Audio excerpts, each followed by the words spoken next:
উপকূলের আরও কাছাকাছি বঙ্গোপসাগরে তৈরি নিম্নচাপ শক্তি বাড়িয়ে গভীর নিম্নচাপে পরিণত হয়েছে বলে জানিয়েছে আবহাওয়া দপ্তর। তার জেরে গত শুক্রবার থেকে রাজ্য জুড়ে বজ্রবিদ্যুৎ সহ বৃষ্টিপাত শুরু হয়েছে। কোথাও হালকা আবার কোথাও মাঝারি বৃষ্টিপাত লক্ষ্য করা গেছে। তবে আজ রবিবার বৃষ্টির পূর্বাভাস দিয়েছে হাওয়া অফিস। আগামীকাল সোমবার বৃষ্টি বাড়বে আরও দক্ষিণবঙ্গে। তবে উত্তরবঙ্গের আবহাওয়ার পরিস্থিতি কেমন থাকতে পারে, আজ থেকে আগামী কয়েকদিন দুই বঙ্গের আবহাওয়ার পরিস্থিতি নিয়ে কী জানিয়েছে আবহাওয়া দপ্তর, তার সঙ্গে জানাবো বাংলাদেশ আবহাওয়া দপ্তর বাংলাদেশ নিয়ে নতুন কী আপডেট জারি করেছে। নমস্কার, আপনারা দেখছেন ইউটিউব নিউজ চ্যানেল বাংলার ৩৬৫। আজ ২১শে জুলাই রবিবার। প্রিয় দর্শক, আশা করি আপনারা প্রত্যেকে ভালো আছেন। নিম্নচাপের ফলে গত শুক্রবার থেকে দক্ষিণবঙ্গের সব জেলাতে বজ্রবিদ্যুৎ সহ হালকা থেকে মাঝারি বৃষ্টিপাত শুরু হয়। বঙ্গোপসাগরে গভীর নিম্নচাপ, যার জেরে আগামী ২ থেকে ৩ দিন বৃষ্টির পূর্বাভাস। দক্ষিণবঙ্গের জেলাগুলিতে ভারী বৃষ্টির সম্ভাবনা রয়েছে কিছু কিছু এলাকায়। হাওয়া অফিস জানিয়েছে, উত্তর পশ্চিম বঙ্গোপসাগরে তৈরি হওয়া নিম্নচাপ বর্তমানে গভীর নিম্নচাপের রূপ নিয়েছে। এর জেরে আগামীকাল সোমবার পর্যন্ত ঝড় বৃষ্টি চলবে। তবে দক্ষিণবঙ্গে ভারী বৃষ্টির পূর্বাভাস জারি করেছে আবহাওয়া দপ্তর। তারা জানিয়েছে, নিম্নচাপের জেরে গত শুক্রবার থেকে বৃষ্টিপাত শুরু হয়েছে দক্ষিণবঙ্গে। তবে আজ রবিবার আরও বাড়বে বৃষ্টি। ছুটির দিন বৃষ্টির সম্ভাবনা রয়েছে পশ্চিম মেদিনীপুর, ঝাড়গ্রাম, দক্ষিণ ২৪ পরগনা, পুরুলিয়া, বাঁকুড়া, উত্তর ২৪ পরগনা, পূর্ব মেদিনীপুর এবং পশ্চিম বর্ধমানে। এরপর সোমবার অর্থাৎ আগামীকাল দক্ষিণবঙ্গের ৬ জেলায় ভারী বৃষ্টির সম্ভাবনার কথা জানানো হয়েছে। দক্ষিণ ২৪ পরগনা, পূর্ব মেদিনীপুর, পশ্চিম মেদিনীপুর, পূর্ব বর্ধমান, পশ্চিম বর্ধমান এবং বীরভূমে ভারী বৃষ্টির পূর্বাভাস জারি করা হয়েছে। বাকি জেলাগুলিতে বিক্ষিপ্ত হালকা থেকে মাঝারি বৃষ্টিপাত হতে পারে।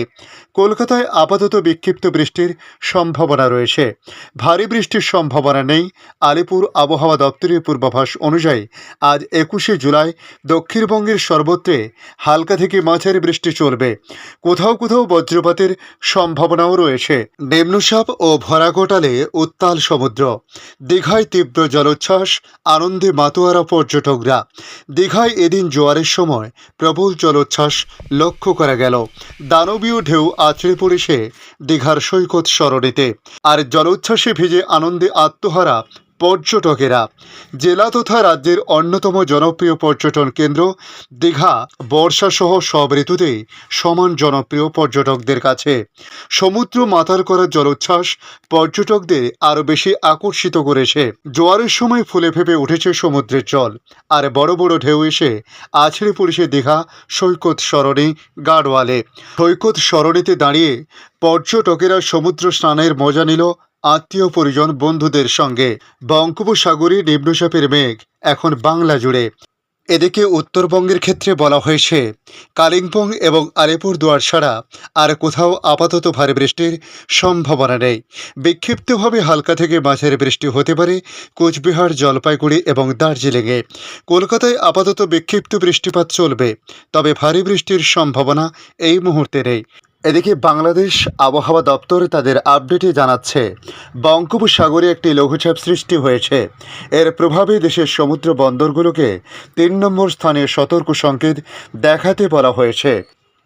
সতর্কবার্তায় বলা হয়েছে, পশ্চিম মধ্য বঙ্গোপসাগর এবং তৎসংলগ্ন উত্তর পশ্চিম বঙ্গোপসাগর এলাকায় একটি লঘুচাপ সৃষ্টি হয়েছে। এর প্রভাবে উত্তর বঙ্গোপসাগর এলাকায় বায়ুচাপের তারতম্যের আধিক্য বিরাজ করেছে। উত্তর বঙ্গোপসাগর, বাংলাদেশের উপকূলীয় এলাকা এবং সমুদ্র বন্দর সমূহে উপর দিয়ে দমকা বা ঝোড়ো হাওয়া বয়ে যেতে পারে।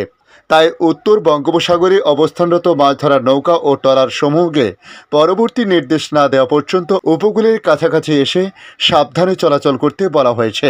আজকের আপডেট এই পর্যন্ত। পরবর্তী আপডেটের জন্য আমাদের এই ইউটিউব নিউজ চ্যানেলটিকে সাবস্ক্রাইব করে কাছে বেল চিহ্নতে ক্লিক করে অল চিহ্নতে প্রেস করে রাখার জন্য রিকোয়েস্ট করলাম। পাশাপাশি আপনারা কোথা থেকে ভিডিওটি দেখছেন অবশ্যই কমেন্ট বক্সে কমেন্ট করে জানাতে পারেন। ধন্যবাদ।